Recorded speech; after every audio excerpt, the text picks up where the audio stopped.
Hi, and welcome to the Aspire Europe Risk Management Principles course. My name's Rod Sowden. I'm the Managing Director of Aspire, and I'll be taking you through the materials today. Before starting, it's worth remembering that this is not a beginner's course, so if you're only just coming into risk, you should do the fundamentals before you do this one. So let's get on. I hope you enjoy the main course and that this one gives you a nice a taster of what's to come. First of all, let's just remind ourselves what a risk is. So a risk is a combination of things. I think the definition of risk is actually uncertainty. It's not a bad thing, it's not a good thing. Normally you think in terms of a threat. So in that scenario, there's a threat, something could latently happen, whatever it is. And I think we can probably understand this one pretty well in the context of maybe a global pandemic nowadays. So there's a threat, an event that triggers the threat and it becomes live, and then there's some effect. So if we take that scenario with coronavirus, there was always a threat of a global pandemic. Some countries were prepared to respond to that threat. It's not really clear where the event was, although it appears to have come out of China in Wuhan somehow, whether it was through the wet markets or some other way. The virus appeared, it started to get away and had an effect. The Asian countries, New Zealand and Australia all locked down, the European countries didn't. They weren't used to it, and so the effect was really much more serious on each country, and in fact on the world economy. Who knows when we'll ever be able to travel again. I'm recording this in June 2021. So we therefore see how the risk of a global pandemic grew, and you could see that if you had appropriate response plans in place, you could minimize the effect. The problem was, of course, that it's got away across the world, and therefore it's quite difficult to see how it's ever going to be solved now. But maybe we'll always be ready in the future. So it's quite a good way just to reflect on risk in your project and program. There will be a threat. What you've got to do is manage the event, try to stop the event happening, and if it does happen, then reduce the effect of that event. So what else do we need to think about? Well, we've got to think about scope of risk management. So risks in a program in particular, but lessons spent with a project as well, largely under three categories here. We've got operational risks, which is that the business sustains while you're implementing the change. So risks to performance, profitability, that sort of stuff, productivity. And then there's strategic risk, those risks that are around the organization, information security, cyber attacks, all those kind of things. It might be what your project is doing is going to enable an event that triggers one of those risks coming to life. So you've really got to stand back and think about how your project or program is interfacing with other risks. And then, of course, there's the risks that your project or program is causing to other projects and programs, and the ones that they're carrying that could threaten you. So you need to have this kind of holistic view of the world around you when you're thinking about how to manage your risk and where to look for them. So as with all our videos, we're going to work around our favorite management cycle, right? Where we're going to think about things that we identify, then we analyze, then we plan, implement and review our effectiveness. Now, when you actually get into the main course, each one of these is covered in much more detail. I just want to give you a quick overview of the key ideas around this as we go through. All right. Something to think about is our information. So before we set off looking at our management cycle, we need to think about our strategy. So how are we going to manage risk? What tools are we going to use? What systems? What's our responsibilities? Who's doing what? How are we going to bring all this to life? How's that going to change over the life cycle? How's our risk exposure looking? What's our risk appetite? All these things need to be encapsulated into what we call the risk management strategy, which sets out the environment that we're going to be working in. Then we have our risk plans. These, if you're in a program, each project might have it. You might have a risk plan for each risk, but we need a more detailed. So the strategy sets the framework out, and then the risk plan is the detailed ownership of what we do. So that's where you have your action owners and that sort of stuff. That normally is a link to the risk register. So the risk registers are a repository of all the risks and what we're going to do about them. The risk plan is the actions to remediate and also what we would do should we run into trouble.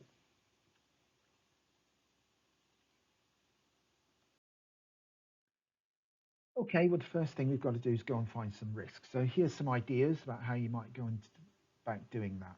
So number one, not one for the purists, checklists. Now, all the risk management specialists say you shouldn't use checklists because, it constrains your thinking.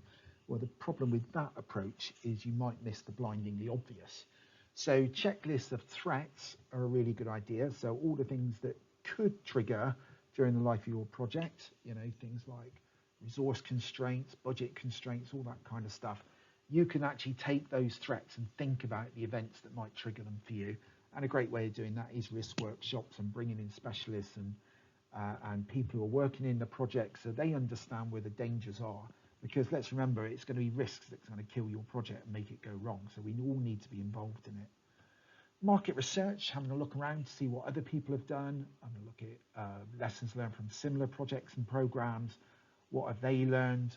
If you're looking at potentially buying commercially from the marketplace, you might do some research into the capability of the market, that kind of stuff, because you don't want to find out there's nobody that can meet your requirements after you've started spending money.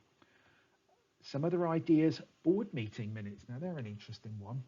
Quite often when we've done maturity assessments and assurance reviews, we found that risk registers don't always contain the things that are important, but they're quite often meeting agenda items for project boards or other groups. So sometimes the risks are actually being managed, but not through the risk register. So always worth having a little look around there.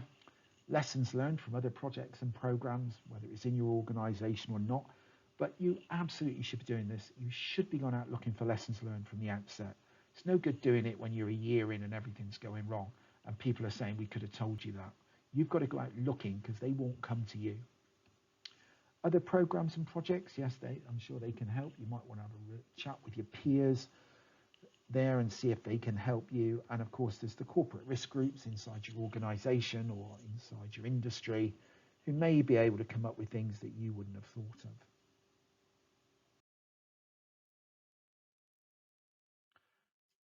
So the next thing to think about is analyzing the risks. So what do we need to think about? First of all, we shouldn't just think about threats. We need to think about opportunities. Yeah, there's probably as many good things that can happen as there is bad. Now, if you can't find many opportunities, then it may be that you're taking a bit of a positive bias in the way you're looking. If you can't see them, it may be that you've already encapsulated them in your thinking, or you may have made assumptions some of these good things will happen. So you really need to think about your optimistic bias there. If you can't think of anything. But normally we think in terms of threats because threats are the ones that are going to damage us. But if you've got opportunities, then you can offset that. We've got to think about the standard things, likelihood, how likely is it to happen, and how severe will it be? Well, actually, the severity will depend on the event because might have a high impact event happening or a low impact. So there'll be grades of this.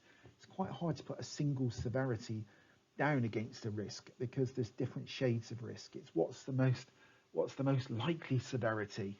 Yeah, there's, if you actually look at it with a completely miserable head on, there's all sorts of bad things that can happen. But what's the most likely thing to happen? The most likely level of severity. Then we've got to think about proximity. When's it actually going to happen?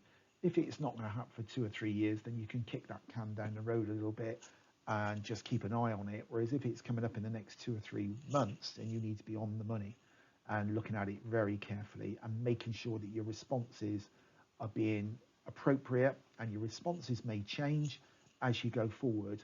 One of them is, of course, is monitor, which was my equivalent of kicking a can down the road a little bit, but responses in terms of how aggressive those actions need to be, because you don't want to spend money on a response that's not necessary. Then we've got to think about the domino effect. One of the problems with the risk registers are the linear entries that you see. Domino effects is where those linear entries activate each other. So you can have a risk that not only triggers itself, but could be triggering another risk while you're at it. So you've got to watch this domino effect. If one goes live, what happens to the others? Same with a cocktail effect. So the domino effects one after another after another. And if we look at COVID, that's what we saw. Yeah, we saw we saw that virus risk toppling around the world as it moved from one country to the next.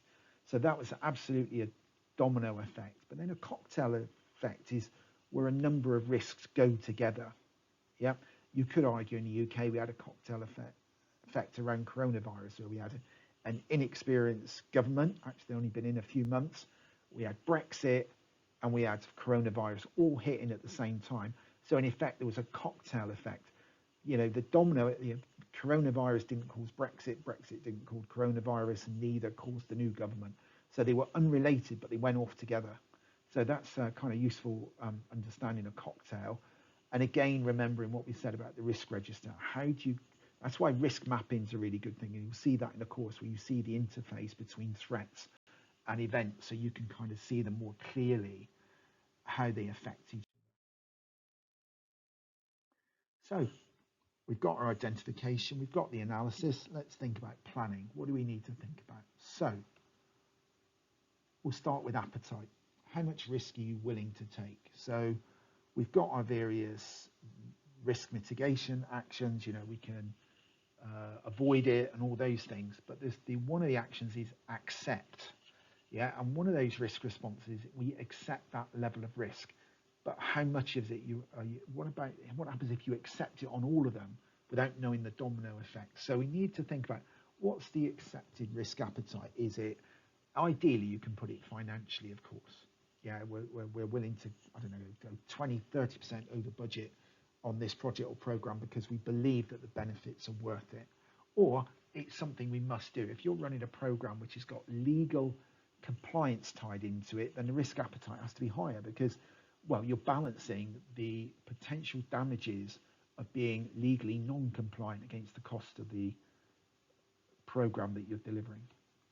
We need to be clear about ownership, different groups, individuals. Are they willing to accept ownership? You can allocate them, but are they actually doing anything about it?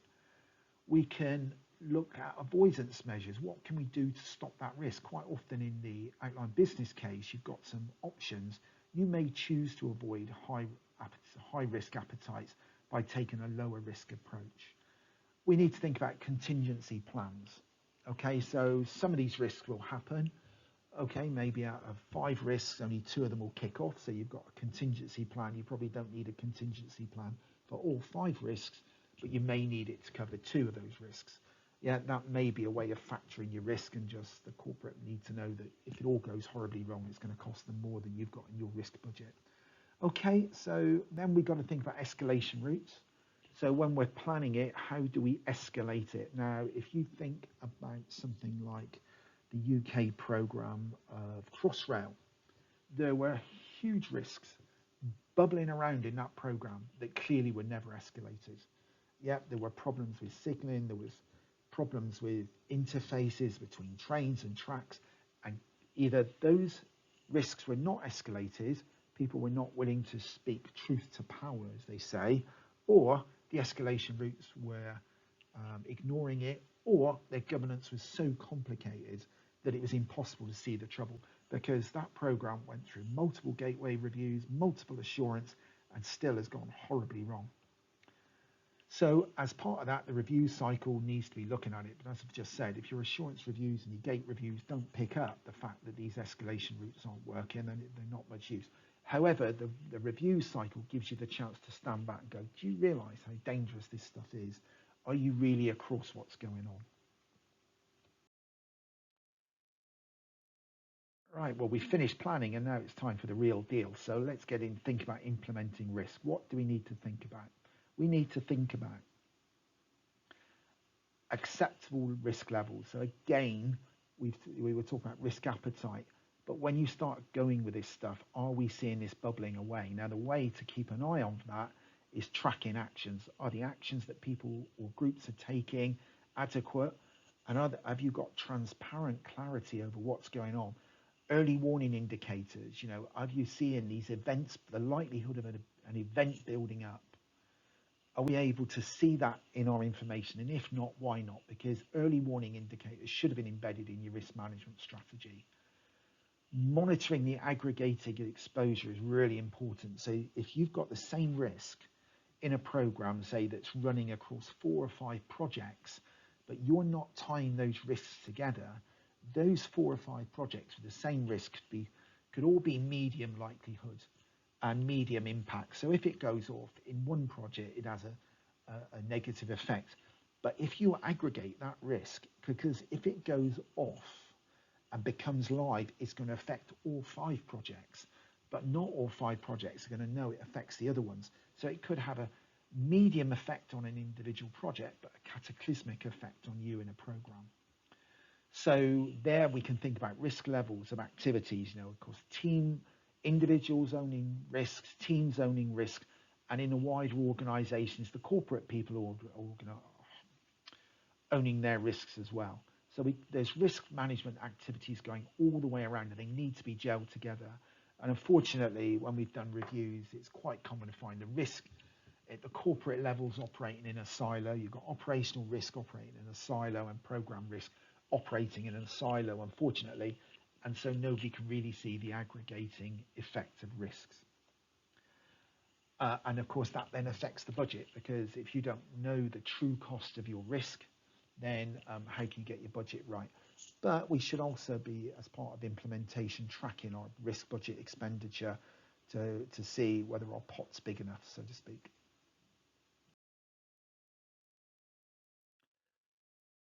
And finally, reviewing risk effectiveness. Now, a really good way of looking at how well an organization or a program or a project is managing its risk is by looking at the size of the issue log. Now, the issue log, if they've got lots and lots of issues they're trying to manage, then you can almost certainly say their risk management hasn't been effective. All right. And I can remember a program director, when I talked to him about his risk management strategy, said, right, I've got a strategy, I'm not going to bother, because whatever I write in a risk log seems to come to life. Well, that's because they were not writing the risk properly. They were not dealing with the threat. They were just stating a problem they were going to have later.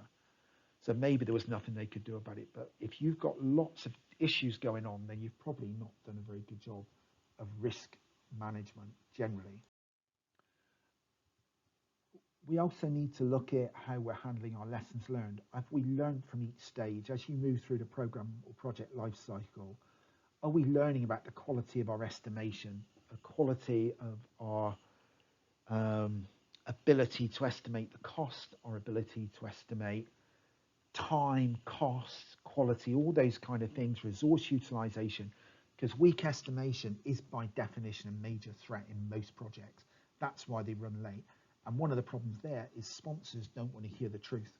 So they would much rather you give them an optimistic time scale and then be late for some reason than actually being realistic. But it's a bit of a sad reflection on a lot of situations. So we can check the effectiveness of our actions. We should go around rescanning and checking that our risk appetite hasn't changed and that the organisation's as up for it as it ever was. Okay, well, thanks very much. That's the end of our risk management principles video. Hope you found it useful, and I hope you go on to really enjoy our risk management principles course. Enjoy your coffee.